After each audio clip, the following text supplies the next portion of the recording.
കഴിഞ്ഞ മണിക്കൂറിൽ പുറത്തു വന്ന ഒരു പ്രധാനപ്പെട്ട വാർത്തയിലേക്കാണ് ഇനി. സൗദി ജയിലിൽ കഴിയുന്ന കോഴിക്കോട് സ്വദേശി അബ്ദുൾ റഹീം ജയിൽ മോചിതനാകുന്നു. മോചന ഉത്തരവിൽ അധികൃതർ ഒപ്പുവച്ചതായി സഹായ സമിതി അറിയിച്ചു. എമിഗ്രേഷൻ നടപടികൾ പൂർത്തിയായാൽ ഏത് സമയവും നാട്ടിലേക്ക് പോകാൻ കഴിയുമെന്ന് പ്രതീക്ഷിക്കുന്നതായി സഹായ സമിതി അറിയിച്ചിട്ടുണ്ട്. ജലീൽ കണ്ണമംഗലം ജിദ്ദയിൽ നിന്ന് ചേരുന്നു. കൂടുതൽ വിവരങ്ങളുമായി ജലീൽ, കുറെ നാളുകളായി കാത്തിരിക്കുന്ന ഒരു സമയമാകുന്നു എന്നതിന്റെ സൂചനയാണ് ഇന്നിപ്പോൾ പുറത്തു വന്നിരിക്കുന്നത്. റഹീം ജയിൽ മോചിതനാകാൻ പോകുന്നു.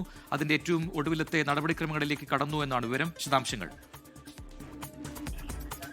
പ്രജിൻ, സൗദി ബാലൻ കൊല്ലപ്പെട്ട കേസിൽ റിയാദിൽ ജയിലിൽ കഴിയുന്ന അബ്ദുറഹീമിനെ സംബന്ധിച്ചിടത്തോളം ഏറെ സന്തോഷം നൽകുന്നൊരു വാർത്തയാണ് ഇപ്പോൾ പുറത്തു വരുന്നത്.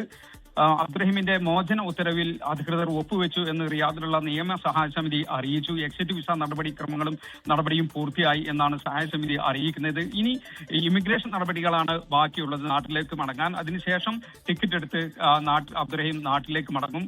ഏത് സമയവും നാട്ടിലേക്ക് മടങ്ങാം എന്നാണ് സഹായ സമിതി അറിയിക്കുന്നത്. അതായത് എക്സിറ്റ് വിസ നടപടികൾ പൂർത്തിയായതോടുകൂടി ഇനി ബാക്കിയുള്ള നടപടിക്രമങ്ങൾ അതിവേഗത്തിൽ നടക്കും എന്നത് ഏതാണ്ട് ഉറപ്പാണ്.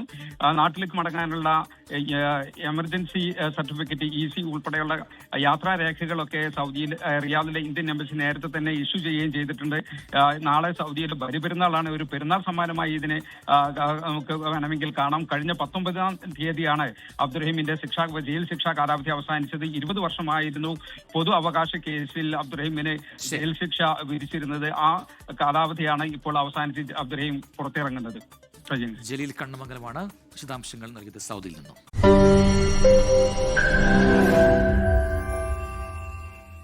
ലോകത്തെവിടെയായാലും ഏത് സമയത്തും 24 വാർത്തകളും ഓഗ്മെന്റഡ് റിയാലിറ്റി പാക്കേജുകളും എക്സ്പ്ലെയിനറുകളും വിശദമായി കാണാൻ ഞങ്ങളുടെ യൂട്യൂബ് ചാനൽ നിങ്ങൾക്ക് സബ്സ്ക്രൈബ് ചെയ്യാം.